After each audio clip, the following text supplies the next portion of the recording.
بڑے ہیں گاڑی سے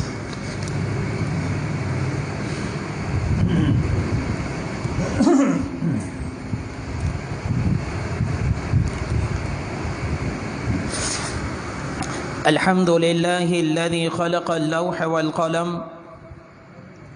علم الإنسان ما لم يعلم والصلاة والسلام على رسوله الذي أرسل إلى العرب والعجم وعلى آله وصحبه الذين هم بحور العلوم والحكم أما بعد فأعوذ بالله من الشيطان الرجيم بسم الله الرحمن الرحيم ومن يتق الله يجعل له مخرجا صدق الله العظيم. معزز علماء کرام، طلباء کرام، سالکین اعظام، ہم آج خانقاہ نقشبندیہ میں جمع ہیں. خانقاہ یعنی تصوف کا جو راستہ ہے یہ قال کا راستہ نہیں ہے، یہ حال کا راستہ ہے. ابھی جو صاحبزادہ نے نعت پڑھی، یہ نعت اس کو زیادہ سمجھ میں آتی ہے جو حال سے گزرتا ہے، جو ان حالات سے گزرتا ہے تو ایک ایک لفظ شرح صدر کے ساتھ کھلتا چلا جاتا ہے اور سمجھ میں آتا چلا جاتا ہے. تو خانقاہ کا جو راستہ ہے یہ قال کا راستہ نہیں ہے، یہ حال کا راستہ ہے. اور اسے جتنا حال کے ذریعے سے سمجھا جاتا ہے تو اس کو قال کے ذریعے سے سمجھانا بہت مشکل ہے.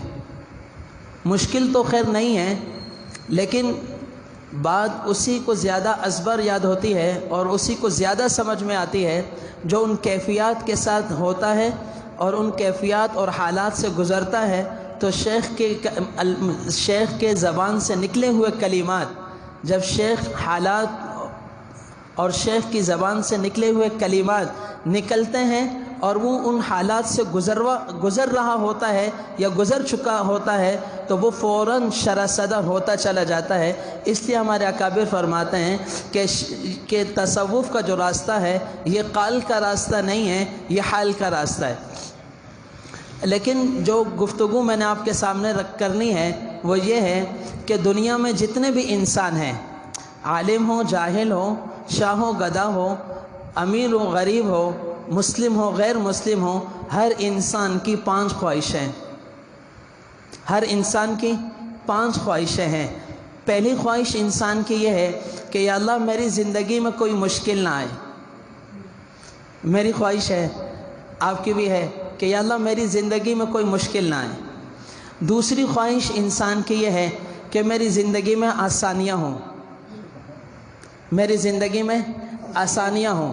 پہلی خواہش یہ ہے کہ یا اللہ میری زندگی میں مشکلات نہ آئیں. دوسری خواہش یہ ہے کہ یا اللہ میری زندگی میں آسانیاں ہوں.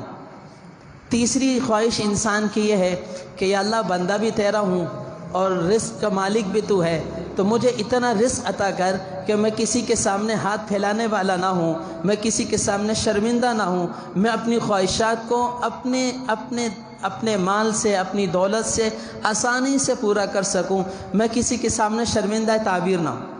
3 خواہشیں ہو گئی. چوتھی خواہش انسان کی یہ ہے کہ یا اللہ بندہ تیرا ہوں، نفس امارہ بھی ساتھ ہے، شیطان بھی ساتھ ہے، سوسائٹی بھی ساتھ ہے، دوست احباب بھی ہیں، جوانی بھی ہیں، یا اللہ گناہ ہو جاتے ہیں، یا اللہ معاف بھی تو فرما دے. 4 خواہش انسان کی ہے. چوتھی خواہش اور 5ویں خواہش انسان کی یہ ہے کہ یا اللہ جنت بھی تو نے بنائی ہے، بنائی بھی اپنے بندے کے لیے ہے، اور میں تیرا بندہ ہوں تو مجھے جنت الفردوس عطا فرما. یہ 5 خواہشیں ہر انسان کی ہیں. اچھا اب آپ سمجھ رہے ہوں گے کہ یہود کی نہیں ہوں گی، عیسائی کی نہیں ہوں گی، ہندوؤں کی نہیں ہوں گی. نہیں بھائی، یہ خواہشیں سب کی ہیں. مفتی محمد عبدہ ربیہ رحمۃ اللہ علیہ جو مصر کے سب سے بڑے مفتی تھے، وہ جب یورپ میں ایک کانفرنس میں گئے تو وہ کانفرنس عیسائیوں نے بنائی تھی، عیسائیوں نے سجائی تھی، سیمینار تھا. تو اس میں آخری کلام مفتی محمد عبد الربیع رحمۃ اللہ علیہ کا تھا. تو آخری کلام جب آخری گفتگو مفتی محمد صاحب رحمۃ اللہ علیہ کی تھی تو ان سے ایک یہودی نے سوال پوچھا، اور وہ سوال ایسا تھا کہ اگر میرے جیسا شخص ہوتا تو پوری مجلس خراب ہو جاتی. سوال ایسا تھا، سوال پوچھا کہ بتائیے جنت میں یہودی جائیں گے، عیسائی جائیں گے، مسلمان جائیں گے؟ اب میرا جیسا ہوتا تو فوراً کہتا جنت میں تو مسلمان جائیں گے.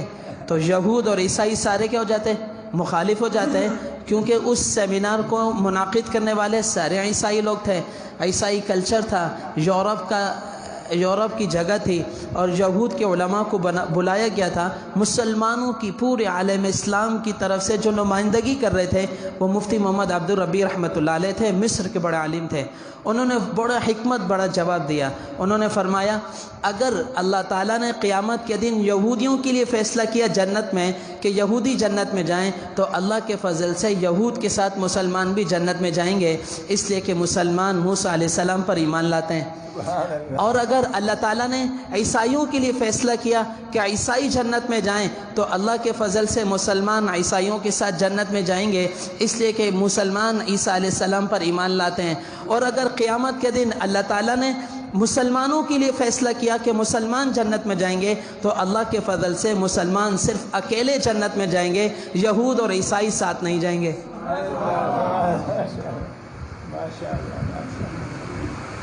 تو کسی نے ایک اللہ والے سے پوچھا حضرت شعور میں اور شور میں فرق کیا ہے؟ اب یہ آپ نے واقعہ سنا، اب اس واقعے کے بعد یہ جواب اور سوال کہ شعور میں اور شور میں فرق کیا ہے. اس اللہ والے نے ارشاد فرمایا جو کلام، جو گفتگو عقل کے عین کے ساتھ، علم کے عین کے ساتھ ہو وہ شعور کہلاتی ہے، جو ان دونوں عین کے خلاف ہو وہ شور کہلاتی ہے. تو اپنی گفتگو کو شعور کے مطابق بناؤ، شور کے مطابق نہ بناؤ. تو میں آپ کے سامنے یہ عرض کر رہا تھا کہ ہر انسان کی، یہودی ہو، عیسائی ہو، مسلم ہو، غیر مسلم ہو، اس کی یہ 5 خواہشیں ہیں. پہلی خواہش یہ ہے کہ یا اللہ میری زندگی میں مشکل نہ آئے. ہم قرآن سے پوچھتے ہیں ان 5 خواہشوں کے بارے میں قرآن کیا کہتا ہے؟ ان 5 خواہشوں کے بارے میں قرآن کیا کہتا ہے؟ قرآن کریم ان 5 خواہشوں کو ذکر کرتا ہے اور ایک ہی کام کرنے کو کہتا ہے. ہر خواہش کو ذکر کرے گا، اس کے شروع میں ایک ہی کام بولے گا. پہلی خواہش یہ ہے کہ میری زندگی میں مشکل نہ آئے، تو قرآن کریم کہتا ہے وَمَن يَتَّقِ اللَّهَ يَجْعَلْ لَهُ مَخْرَجًا. تم تقوی اختیار کرو، تمہیں مشکلات سے ہم نکالیں گے. ہر مشکل سے نکالنے کا راستہ وہ ہمارے پاس ہے، تم تقوی اختیار کرو. عبداللہ ابن مسعود رضی اللہ تعالیٰ عنہ فرماتے ہیں کہ تقوی کیا چیز ہے؟ تقوی کیا چیز ہے؟ تو عبداللہ ابن مسعود رضی اللہ تعالیٰ عنہ فرماتے ہیں 3 کام کر لیں آپ متقی بن جائیں گے، آپ تقوی والے بن جائیں گے. نمبر 1 اجتناب المحارم، اپنے آپ کو گناہوں سے بچائیں. نمبر 2 طلب و کسب الحلال، حلال کمائیں. نمبر 3 اپنے گھر والوں پر اپنی استعداد کے مطابق خرچ کریں. یہ 3 کام کرنے والا تقوی والا بن جاتا ہے. اور یہ کون فرما رہے ہیں؟ عبداللہ ابن مسعود رضی اللہ تعالیٰ عنہ. اور اللہ تعالیٰ نے تقوی حاصل کرنے کے لیے قرآن کریم میں کیا فرمایا؟ یا ایھا الذین آمنوا اتقوا اللہ وکونوا مع الصادقین. اے ایمان والو تم اتقوا اللہ، تم اللہ سے ڈرو. تو یہ تقوی کیسے آئے گا؟ تو فرمایا کونوا مع الصادقین. اس ٹکڑے کا ترجمہ سب سے خوبصورت علامہ آلوسی بغدادی رحمۃ اللہ علیہ نے کیا ہے. علامہ آلوسی بغدادی رحمۃ اللہ علیہ فرماتے ہیں کونوا مع الصادقین کا مطلب ہے خالطوہم لتکونوا مثلہم، کہ تم ان کے ساتھ رہو، ان جیسے ہو جاؤ. یعنی تم اللہ والوں کے پاس آؤ، اولیاء کی صحبت میں بیٹھو، اور اس انداز میں بیٹھو کہ صبغت اللہ کا مصداق بن جائے، ان کا رنگ تم پر چڑھ جائے. عبداللہ ابن عباس رضی اللہ تعالیٰ عنہ فرماتے ہیں جب نیکی اور تقوی کا اثر آتا ہے تو انسان کے جسم سے 5 نشانیاں ظاہر ہوتی ہیں. نمبر 1 بیاض الوجہ، اللہ اس کے چہرے کو منور کر دیتے ہیں. نمبر 2 نور فی القلب، اللہ اس کے دل کو منور کر دیتے ہیں. نمبر 3 سعۃ فی الرزق، اللہ اس کے رزق میں برکت عطا فرماتے ہیں. دیکھیں سعتن کا ترجمہ میں برکت سے کر رہا ہوں، کثرت سے نہیں کر رہا.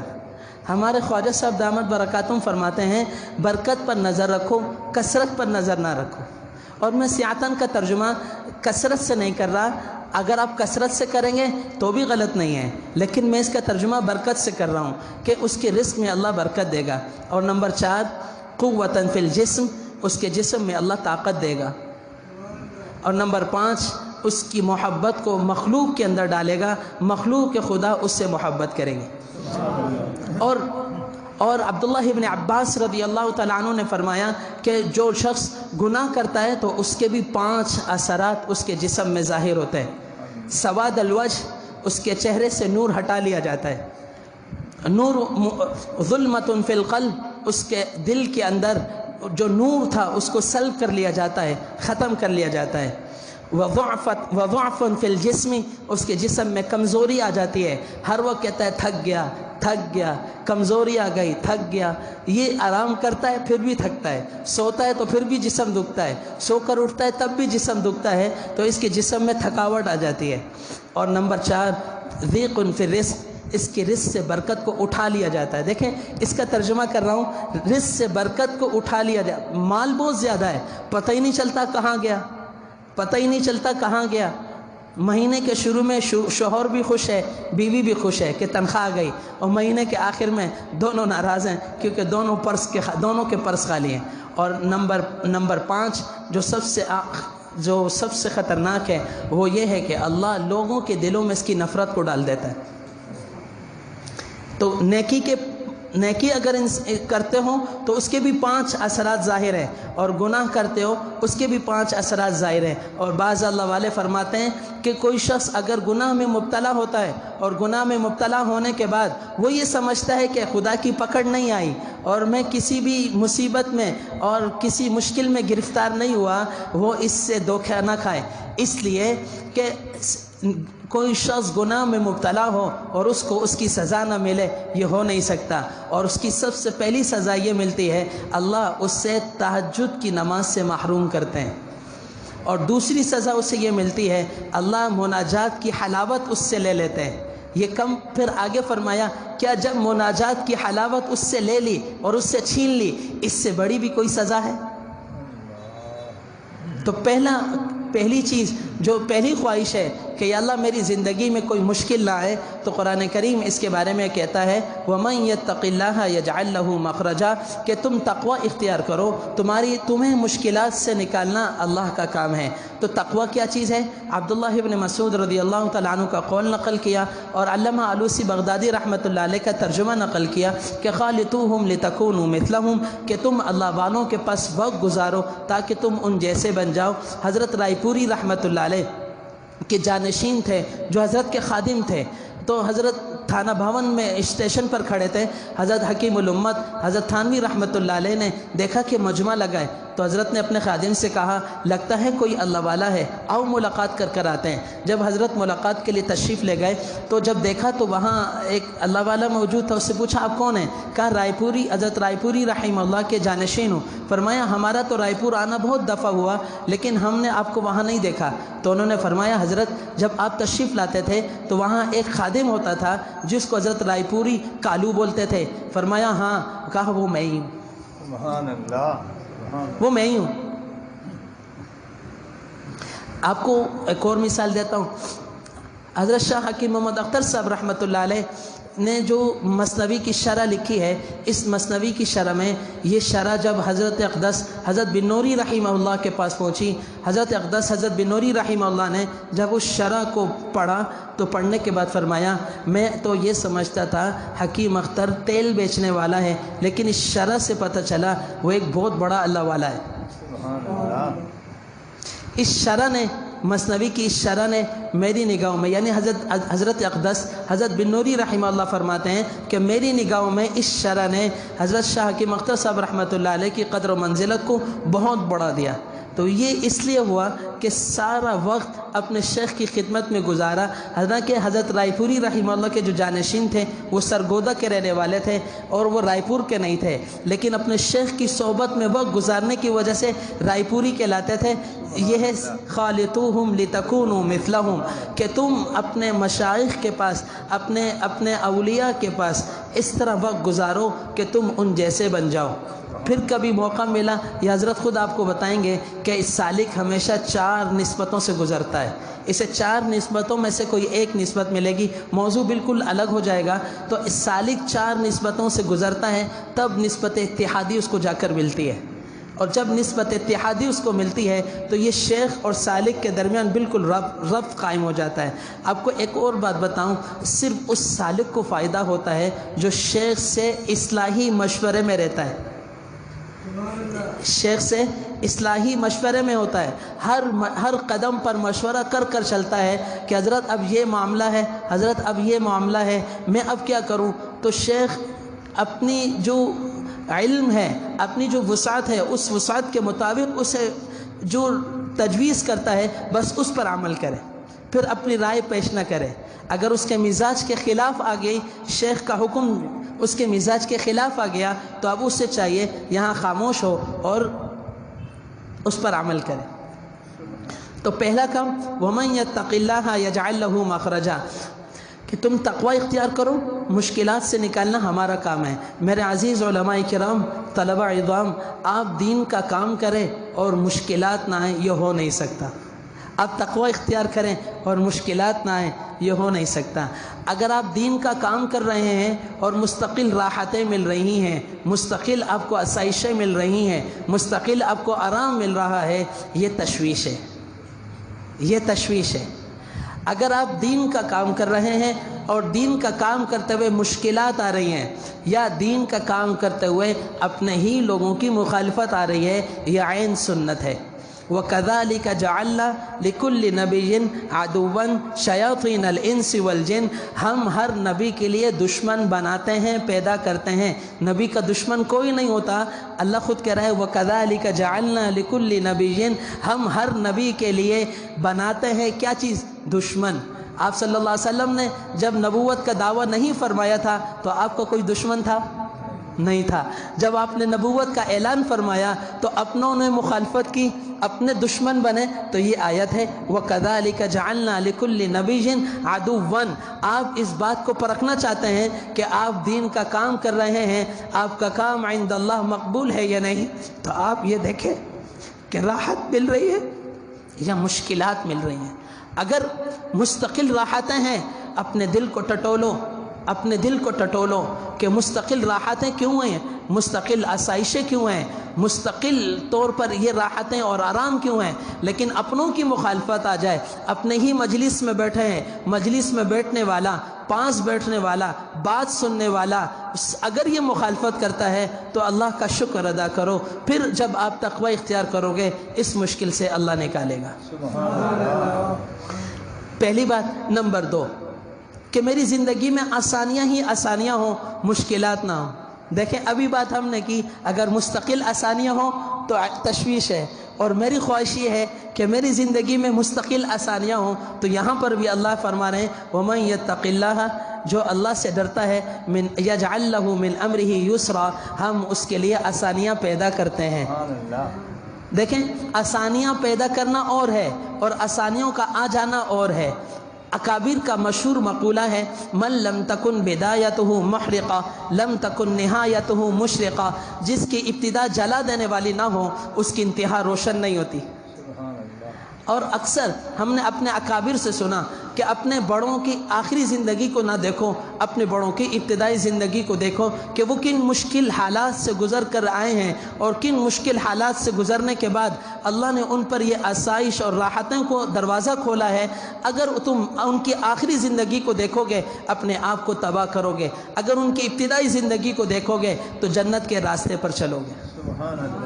تو وَمَن يَتَّقِ اللَّهَ مِنْ أَمْرِهِ يُسْرًا، جب کوئی شخص تقوی اختیار کرتا ہے تو تقوی اختیار کرنے کے بعد اس کی زندگی میں جتنے بھی مشکلات آتی ہیں اللہ اس کو آسان کرتا ہے۔ اور حضرت عبداللہ ابن عباس رضی اللہ تعالیٰ عنہ کا مشہور شعر ہے جو نور الانوار بھی میں موجود ہے، اِذَا اشْتَدَّتْ بِكَ الْبَلْوَىٰ فَفَكِّرْ فِي أَلَمْ نَشْرَحْ فَعُسْرٌ بَيْنَ يُسْرَيْنِ اِذَا فَكَّرْتَهُ فَافْرَحْ۔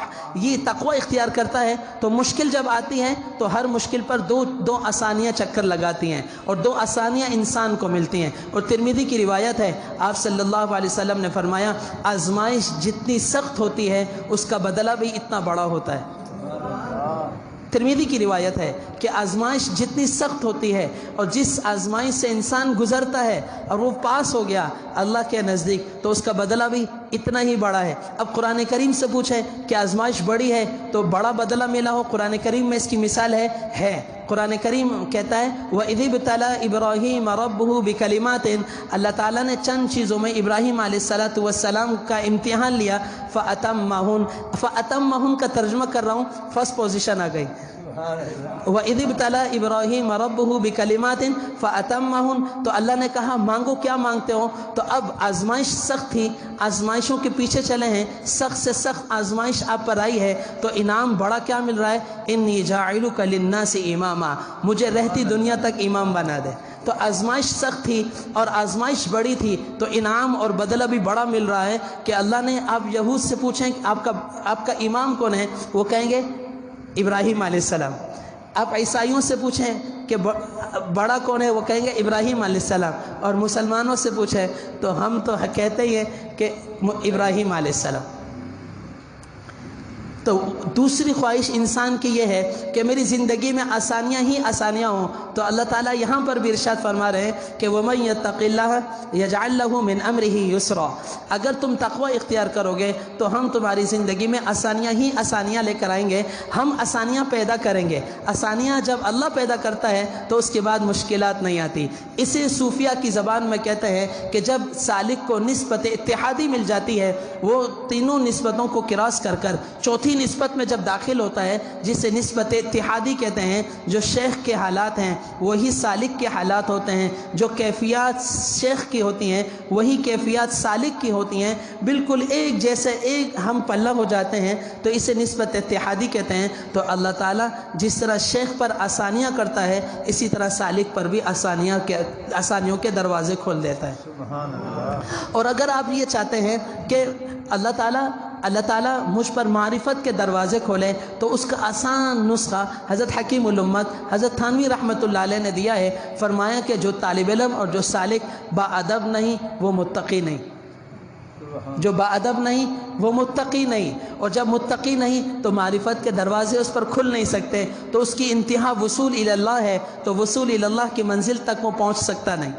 تو اپنے اندر ادب کو پیدا کرو، با ادب بن جاؤ تو متقی خود بن جاؤ گے، جب متقی بن گئے تو وصول الی اللہ تک خود پہنچ جاؤ گے۔ دو خواہشیں پوری ہو گئیں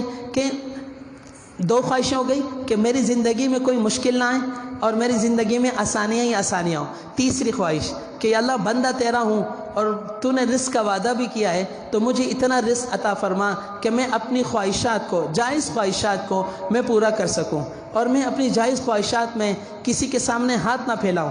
سفید پوش آدمی کے لیے ہاتھ پھیلانا موت سے زیادہ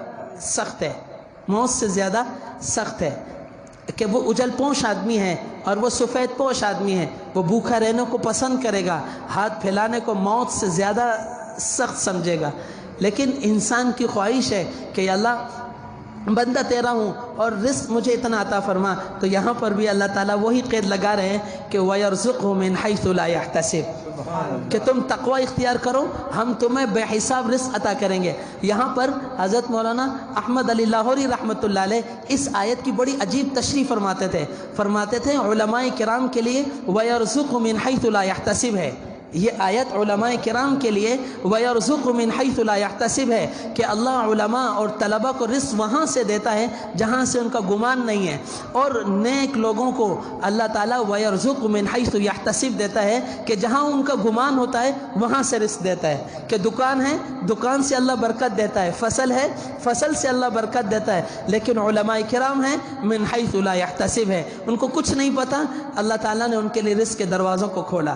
حضرت حسن رضی اللہ تعالی عنہ فرماتے ہیں، ابن ابی الدنیا نے اس کو روایت کیا ہے، حضرت حسن رضی اللہ تعالیٰ عنہ فرماتے ہیں میرے جب صلح ہو گئی جناب حضرت امیر معاویہ رضی اللہ تعالیٰ عنہ کے ساتھ، تو حضرت امیر معاویہ رضی اللہ تعالیٰ عنہ نے ان کا وظیفہ مقرر کر دیا۔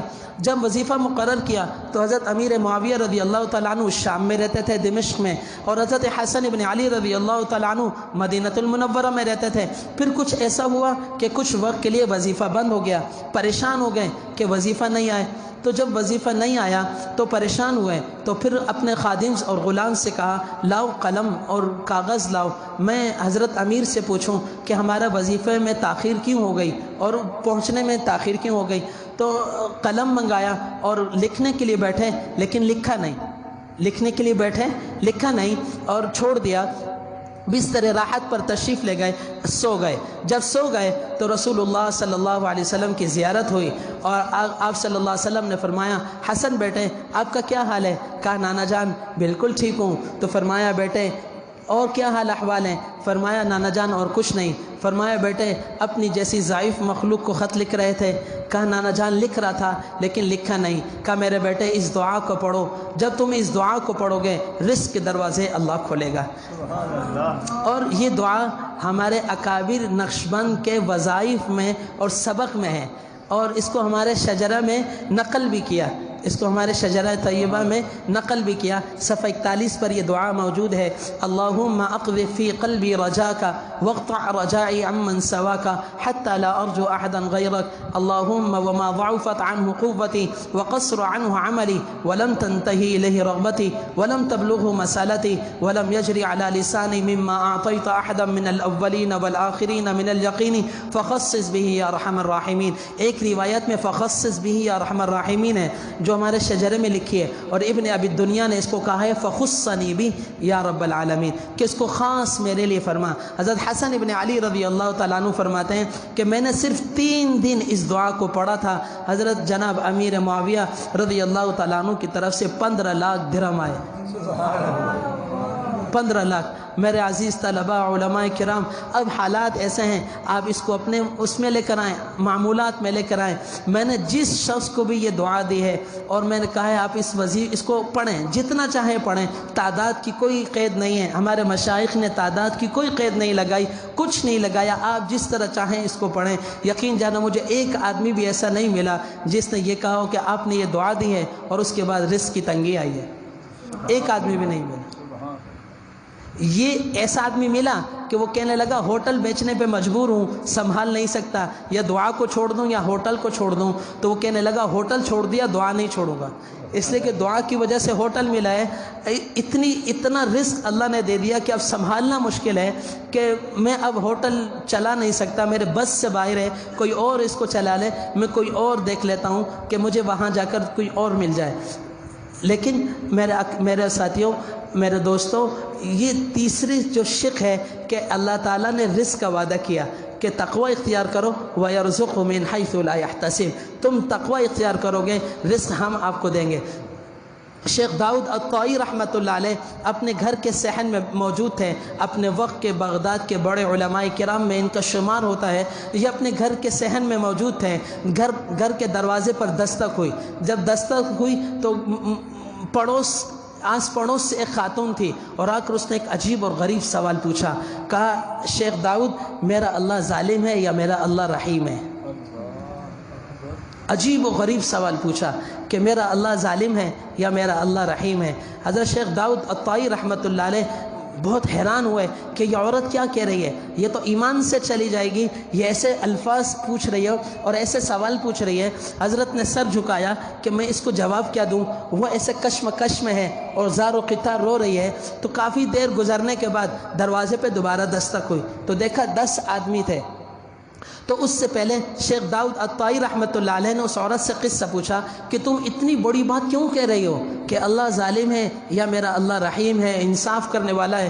کہا میرے اللہ کو معلوم تھا کہ میں بیوہ ہوں، میری کل جائیداد صرف 2 درہم تھی، 1 درہم میں اللہ کے راز 1 درہم میں اپنے بچوں کے لیے راشن لے کر آتی تھی، اور 1 درہم سے میں سوت لاتی تھی جس کو میں کاٹتی تھی، اور سوت کو لا کر میں مارکیٹ میں جا کر دوبارہ بیچتی تھی تو 2 درہم ملتے تھے، پھر 1 درہم سے راشن لاتی اور 1 درہم سے میں سوت لے کر آتی۔ لیکن آج عجب ہوا کہ میں اپنے بچوں کو کھانا کھلانے میں مصروف تھی، اچانک ایک پرندہ آیا اور اس نے سارا سوت اپنے پنجوں میں لیا اور ہوا میں اڑ گیا۔ میں مدد کے لیے سب کو پکارتی رہی، پھر میں نے اللہ سے کہا یا اللہ میری کل جائیداد یہی ہے، اسے واپس کر دے، لیکن وہ پرندہ اپنے پنجوں میں لے کر اڑ گیا، اب میرے پاس کچھ بھی نہیں ہے، اب میرے پاس کچھ بھی نہیں ہے۔ اس سارے پس منظر کے بعد میں آپ سے یہ سوال پوچھ رہی ہوں، میرا اللہ رحیم ہے یا میرا اللہ ظالم ہے؟ بہت عجیب سوال تھا۔ حضرت خاموش تھے اور اب کہ اس عورت کو کیا جواب دوں، تو تھوڑی دیر کے بعد گھر کے دروازے پہ دستک ہوئی، تو جب دستک ہوئی تو حضرت دروازے کو کھولا تو 10 آدمی کھڑے تھے، ہر آدمی کے ہاتھ میں ایک تھیلا تھا۔ حضرت نے پوچھا کیسے آنا ہوا؟ انہوں نے فرمایا ہم تاجر تھے اور بادبانی کشتی پر اپنا سامان تجارت لے کر چل رہے تھے، جب بادبانی کشتی پر سامان تجارت لے کر چل رہے تھے تو ہماری کشتی میں سوراخ ہو گیا، جب کشتی میں سوراخ ہوا تو ہم 10 کے 10 نے منت مانی، اے اللہ اگر آپ نے خیر و عافیت کے ساتھ ہمیں بچا لیا اور ہم ساحل پر پہنچ گئے، ہم میں سے ہر شخص 1000 درہم اپنی تجارت سے نکال کر آپ کے راستے میں خرچ کرے گا۔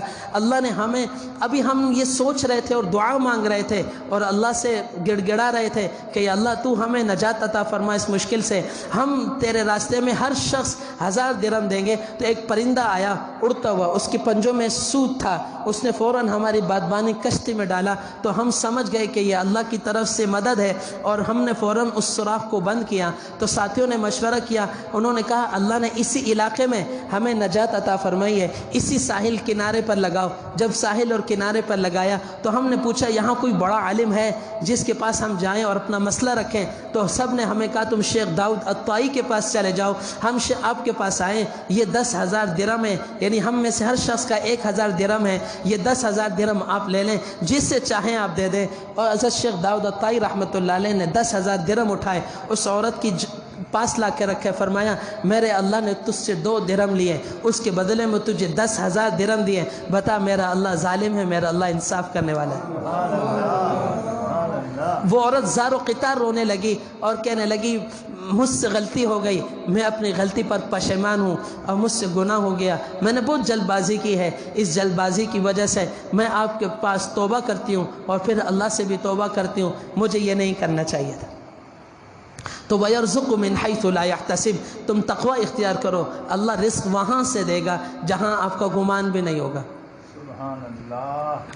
3 خواہشیں ہو گئیں، میری زندگی میں کوئی مشکل نہ آئے، میری زندگی میں آسانیاں ہی آسانیاں ہوں، اللہ میں بندہ تیرا ہوں اور مجھے اتنا رزق عطا فرما کہ اپنی جائز خواہشات کو میں پورا کر سکوں، میں اپنی خواہشات کے لیے کسی کے سامنے نہ جاؤں، کسی کے سامنے ہاتھ نہ پھیلاؤں۔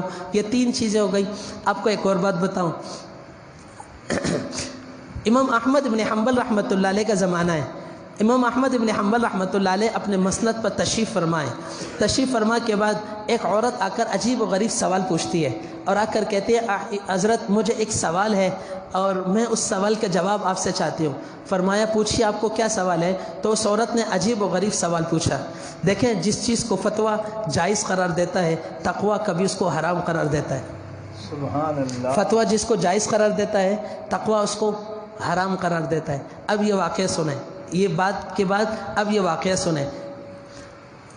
عورت نے کہا میں رات چاند کی چاندنی میں سوت کاٹتی تھی اور سوت کاٹنے پر میں اس کو بازار میں فروخت کرتی تھی اور جب تک چاندنی تیز ہوتی تھی تو اس وقت تک سوت تک کاٹتی رہتی تھی اور جب چاندنی مدھم ہو جاتی تھی تو سوت کاٹنا چھوڑ دیتی تھی۔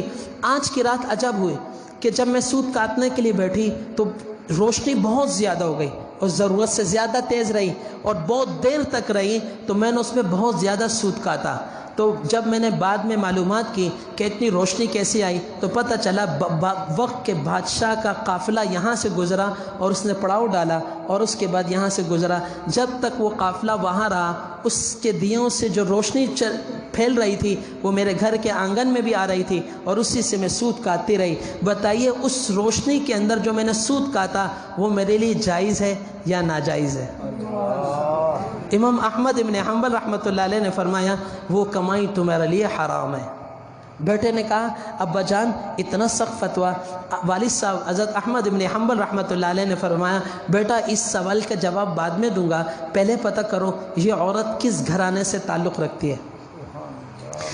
بیٹا جب تھوڑی دیر کے بعد تشریف لایا تو اس نے کہا ابا جان یہ حضرت بشر حافی رحمۃ اللہ علیہ کی بہن ہے. حضرت احمد ابن حنبل رحمۃ اللہ علیہ اور حضرت بشر حافی رحمۃ اللہ علیہ کے زمانہ ایک ہے.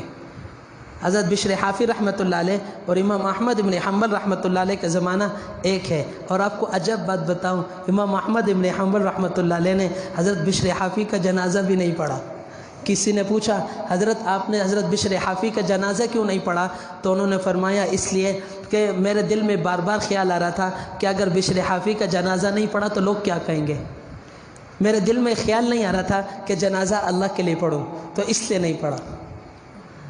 تو بیٹا جب آیا تو آ کر اس نے کہا ابا جان یہ حضرت بشر حافی کی بہن تھی.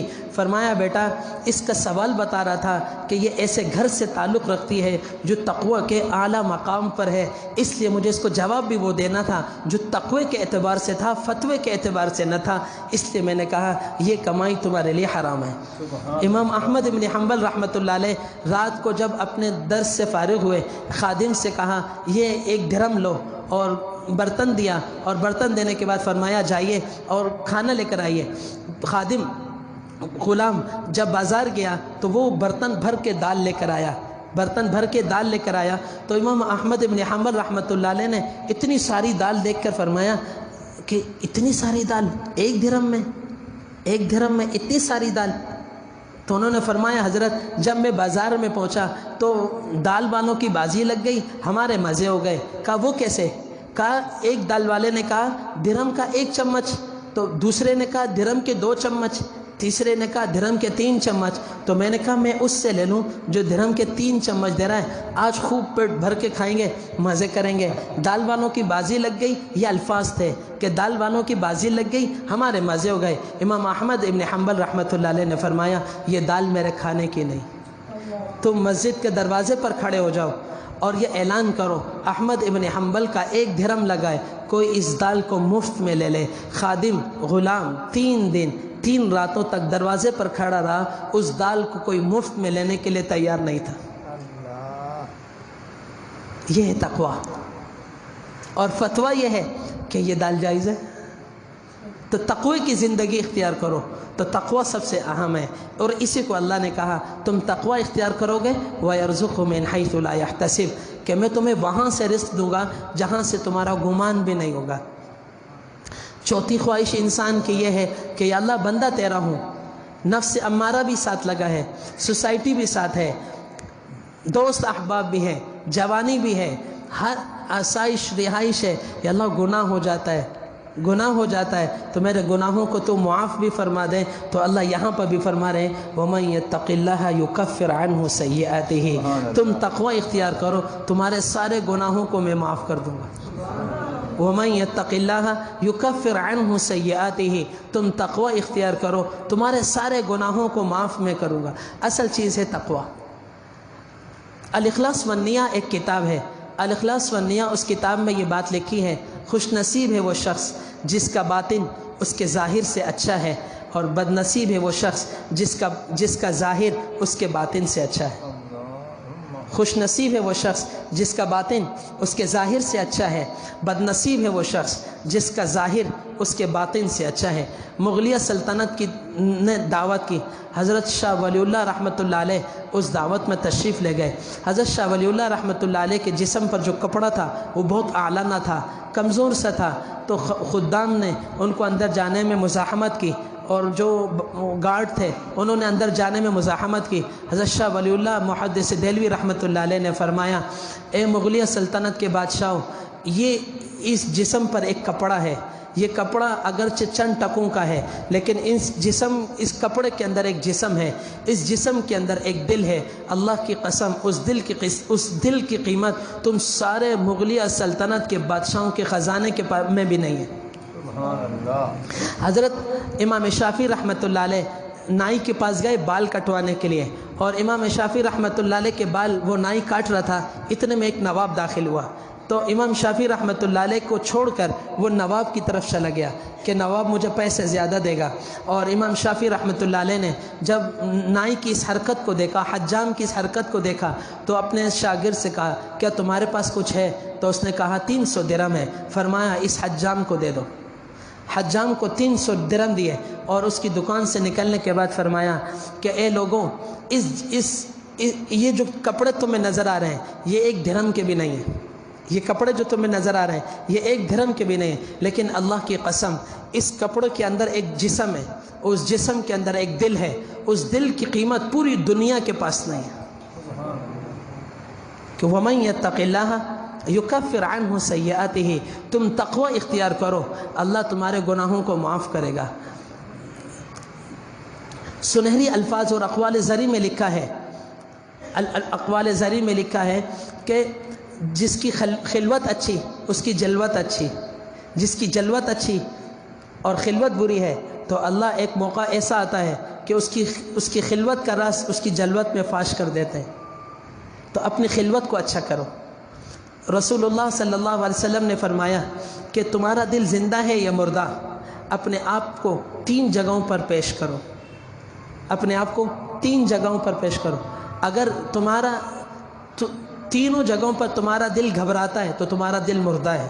ان 3 جگہوں میں سے 2 پر، 1 پر یا تینوں جگہوں پر گھبراتا نہیں ہے تو تمہارا دل زندہ ہے۔ سب سے پہلی چیز قرآن کریم کی تلاوت پر اپنے آپ کو پیش کرو۔ تمہارا دل گھبراتا ہے یا تمہارا دل لگتا ہے؟ نمبر 2، اللہ کے ذکر پر اپنے آپ کو پیش کرو۔ تمہارا دل ذکر پر لگتا ہے یا گھبراتا ہے؟ نمبر 3، خلوت میں اپنے دل کو پیش کرو۔ جس طرف خلوت تمہیں لے کر جائے گی وہی تمہاری حقیقت ہوگی۔ خلوت تمہیں جس طرف لے کر جائے گی، اگر تمہیں بغاوت کی طرف لے کر جائے گی تو حقیقت یہی ہے، عبادت کی طرف لے کر جائے گی تو حقیقت یہی ہے۔ خلوت اصل ہے، خلوت تمہیں جس طرف لے کر جائے گی وہی تمہاری حقیقت ہے۔ تمہیں اپنی حقیقت کا پتہ لگانا ہے کہ میں کیا ہوں کیا نہیں، تو اپنے آپ کو خلوت پر پیش کرو۔ خلوت تمہیں کہاں لے جاتی ہے؟ اللہ کی بغاوت کی طرف یا اللہ کی عبادت کی طرف؟ اگر اللہ کی بغاوت کی طرف لے کر جاتی ہے تو عبادت یہی ہے۔ ساؤتھ سٹی ہاسپٹل میں ایک آدمی مرنے کو پڑا ہے اور دونوں پلکیں جھک گئی، ایسے وہ ایسے کر کے فلم دیکھ رہا ہے، یوں اس طرح کر کر فلم دیکھ رہا ہے۔ تو اس کو کہا اللہ کے بندے تم آخری مراحل میں ہو، ڈاکٹروں نے کہہ دیا کہ تم کسی وقت بھی مر جاؤ گے، اور تم اس حالت میں بھی فلم دیکھ رہے ہو۔ کہنے لگا ٹائم پاس کر رہا ہوں، ٹائم پاس نہیں ہو رہا، ٹائم پاس کر رہا ہوں، ٹائم پاس نہیں ہو رہا۔ اور انسان کے دل کی کتنے والے؟ 3۔ اور رسول اللہ صلی اللہ علیہ وسلم نے بھی فرمایا کہ کتنی جگہ اپنے آپ کو پیش کرو؟ 3۔ اگر تینوں جگہ پر آپ کا دل نہیں گھبراتا تو آپ کا دل زندہ ہے۔ 3 میں سے 2 پر گھبراتا ہے، 1 پر گھبراتا ہے، تو آپ کے اتنے ہی وال بند ہیں جتنی جگہوں پر آپ کا دل گھبراتا ہے۔ سبحان اللہ۔ وَمَن يَتَّقِ اللَّهَ يُكَفِّرْ عَنْهُ سَيِّئَاتِهِ، تم تقوی اختیار کرو تمہارے سارے گناہوں کو میں معاف کر دوں گا۔ تو آخری خواہش 5ویں، یا اللہ بندہ تیرا ہوں اور جنت بھی عطا فرما، تو اللہ تعالیٰ نے اسی کا اگلا جملہ ارشاد فرمایا وَيُعْظِمْ لَهُ أَجْرًا، ہم تمہیں جنت الفردوس بھی عطا کریں گے۔ يُعْظِمْ لَهُ أَجْرًا، تمہارے لیے بڑا اجر ہے۔ بڑا اجر کیا ہے؟ وہ جنت ہے۔ تو جسے جنت ملے اسے اللہ کی رضا ملی، اسے يُعْظِمْ لَهُ أَجْرًا ملا۔ تو انسان کی یہ 5 خواہشیں ہیں، اور ان 5 خواہشوں کے پیچھے اللہ نے ایک ہی شرط لگائی ہے کہ تقوی اختیار کرو۔ اور قرآن کریم میں اللہ نے جا بجا فرمایا کہ تقوی اختیار کرو۔ مجھے اور آپ کو دعوت ہے کہ تقوی اختیار کرو۔ تقوی ملے گا کہاں؟ آپ کو خانقاہوں سے ملے گا، اور یہ خانقاہ کا راستہ آسان راستہ نہیں، میں بالکل بصیرت سے یہ بات کہہ رہا ہوں۔ جہاد کا راستہ آسان ہے، تدریس کا راستہ آسان ہے، تصنیف اور تالیف کا راستہ آسان ہے، ہر راستہ آسان ہے۔ دین کے جتنے بھی شعبے ہیں سارے راستے آسان ہیں۔ یہ راستہ سب سے مشکل ہے۔ اب آپ کہیں گے کہ جہاد کا راستہ تو اتنا مشکل ہے، انسان جان پر کھیلتا ہے، ہر چیز پر کھیلتا ہے، اپنے آپ کو خطروں میں ڈالتا ہے، سب چیزیں خطرے میں ڈالتا ہے۔ بھائی وہ ایک ہی دفعہ خطرے میں ڈالتا ہے اور اور پار ہو جاتا ہے، یا تو اسے اللہ اعلیٰ مقام عطا فرماتا ہے اور شہادت عطا فرماتا ہے، یا پھر اسے غازی بناتا ہے۔ لیکن حضرت عارف باللہ حضرت شاہ حکیم اختر صاحب رحمۃ اللہ علیہ کا ایک شعر ہے، فرماتے تھے کہ عاشقوں کو ہر لحظہ زندگی نو ملی، ہر لحظہ زندگی نو ملی۔ کیوں؟ اس لیے اگلا جملہ فرماتے تھے کہ عاشقوں کا سر ہے زیر خنجر، عاشقوں کا سر ہے زیر خنجر۔ ہر لحظہ عمر نو کیوں مل رہی ہے؟ کہ خنجر گلے پہ رکھا ہے، ابھی کٹا اور ابھی کٹا، ابھی کٹا اور ابھی کٹا۔ مجاہد تو ایک دفعہ کٹتا ہے، سالک بار بار کٹتا ہے۔ مجاہد ایک دفعہ کٹتا ہے۔ لیکن میری اس بات سے آپ یہ نہ سمجھنا کہ میں جہاد کی نفی کر رہا ہوں یا جہاد کی فضیلت کو کمی نہیں، جہاد کی فضیلت سب سے بڑی ہے۔ قل ان کنتم تحبون اللہ فاتبعونی، قل ان کان آباؤکم، نہیں وہ ہے نا ہمارے تبلیغ والے ساتھی بھی پڑھتے ہیں، تأمرون بالمعروف وتنہون عن المنکر تؤمنون باللہ۔ یہاں پر امام بخاری رحمۃ اللہ علیہ اپنی سند متصل کے ساتھ ابو ہریرہ رضی اللہ تعالیٰ عنہ سے روایت نقل کرتے ہیں کہ اس آیت کا اول مصداق جہاد ہے۔ سبحان اللہ، اس آیت کا اول مصداق جہاد ہے۔ جہاد کی فضیلت کا انکار نہیں کر رہا، کسی چیز کا انکار نہیں کر رہا۔ ایک بات آپ کو سمجھا رہا ہوں کہ خانقاہ کا راستہ حال کا راستہ ہے، قال کا راستہ نہیں ہے۔ اور یہ حال ہے کہ انسان ہر لحظہ کٹتا ہے، جگر کو اپنے خواہشات کا جگر خون کرتا ہے، اپنی خواہشات کا جگر خون کرتا ہے۔ یہ خواہشات کا جگر خون کرنا آسان نہیں ہے۔ جب ان خواہشات کا جگر خون کرتا ہے تب اب دیکھیں دو باتیں آخری کہتا ہوں، ایک ہے مجاہدہ، ایک ہے مجاہدہ، ایک ہے معرفت۔ دیکھیں اکابرین نقش بند کے ہاں مجاہدہ نہیں ہے، لیکن ایک مجاہدہ سب سے بڑا ہے۔ مجاہدہ کس کو کہتے ہیں؟ مجاہدہ اور اخلاق کسے کہتے ہیں؟ اخلاق یہ ہے کہ آپ اپنے مزاج کے خلاف کام کر سکتے ہو۔ میں اخلاق کی تعریف کر رہا ہوں، آپ اپنے مزاج کے خلاف عمدگی کے ساتھ کام کر سکتے ہو، کہ آپ کا مزاج ہی نہیں ہے کہ آپ یہ کام کریں، لیکن آپ کے ذمے وہ کام لگ گیا تو آپ عمدہ انداز میں وہ کام کرتے ہیں، یہ آپ اخلاق کی اعلیٰ مثال قائم کر رہے ہیں۔ اور مجاہدہ یہ ہے کہ اپنے نفس کے خلاف کام کریں، مجاہدہ یہ ہے اپنے نفس کے خلاف کام کریں۔ جہاں آپ کو نفس کے خلاف کام کرنا آ گیا وہاں سے معرفت کا دروازہ کھلنا شروع ہو گیا۔ آخری بات، مکلبین تعلمونہن مما علمکم اللہ۔ حضرت سلطان الاولیاء شیخ عبد القادر جیلانی رحمۃ اللہ علیہ نے اس آیت کے تحت ایک بہت زبردست معرفانہ گفتگو فرمائی ہے۔ فرمانے لگے شکاری کتے کو جب شکار پر چھوڑا جاتا ہے تو شکار کب ہوتا ہے؟ جب وہ شکار کرے اور اس میں سے کچھ بھی نہ کھائے اور اپنے مالک کے قدموں میں لا کر رکھ دیں، یہ شکاری کہلاتا ہے، یہ گریجویٹ کتا کہلاتا ہے۔ اسے انگلش میں کہتے ہیں گریجویٹ، اور اردو میں کہتے ہیں شکاری کتا، اور عربی میں قرآن کریم میں کہتے ہیں مکلمین تعلمونہن مما علمکم اللہ۔ حضرت سلطان الاولیاء رحمۃ اللہ علیہ فرماتے ہیں، اے جانتے ہو کہ کتے کو سب سے زیادہ پسندیدہ کھانا کون سا ہے؟ فرمایا جو خود شکار کرتا ہے اور شکار کرنے کے بعد کھاتا ہے، سب سے زیادہ لذیذ کھانا اس کا یہ ہے کہ خود شکار کرے اور کھائے۔ پھر اس کے بعد فرماتے ہیں دیکھ اے حضرت انسان، کتا اپنی سب سے پسندیدہ ڈش کو اور کھانے کو اپنے مالک کے ایک اشارے پر چھوڑ دیتا ہے۔ حضرت انسان تجھ پر اللہ کی بے شمار نعمتیں ہیں تو اپنے رب کے حکم پر اپنے نفسانی خواہشات کو قربان کیوں نہیں کرتا؟ پھر آگے فرماتے ہیں کہ وہ سالک جو شیخ کے قدموں میں آئے، خانقاہ میں آئے اور آ کر معرفت کے راستے پر چلے، اور معرفت کے راستے پر چلنے کے بعد اب ایک اگلا مسئلہ کہ شکاری کتے پر جب شکار ہو گیا، اسے شکار آ گیا، اگر بیچ میں اس نے شکار کھا لیا تو یہ اس کی تعلیم مکمل نہیں ہوئی، اسے دوبارہ شکار سکھایا جائے گا۔ یہی حال سالک کا ہے، اگر خانقاہ میں آنے کے بعد اور گناہ چھوڑ دیے، اب شیخ سمجھ رہے ہیں کہ اللہ کے فضل سے اس کے سلوک کے راستے طے ہو رہے ہیں، اور اچانک نفس کا غلبہ ہوا، اور نفس کے غلبہ ہونے کے بعد وہ دوبارہ کسی گناہ میں مبتلا ہو گیا، تو اب یہ سالک تربیت یافتہ نہیں ہے، اب اس کی تربیت دوبارہ ہوگی۔ جس طرح اس قلب کی تربیت دوبارہ کی جاتی ہے، اسے شکار دوبارہ سکھایا جاتا ہے، اسی طریقے سے اس سالک کو ہوشیار دوبارہ کیا جاتا ہے۔ تو اللہ تعالیٰ مجھے اور آپ کو عمل کرنے کی توفیق عطا فرمائے۔ یہ حضرت کا حکم تھا، کچھ باتیں آپ کے سامنے عرض کی۔ حضرت اصل بیان تو حضرت کا ہے، لیکن اب انشاءاللہ حضرت تشریف لانے والے ہیں۔ نماز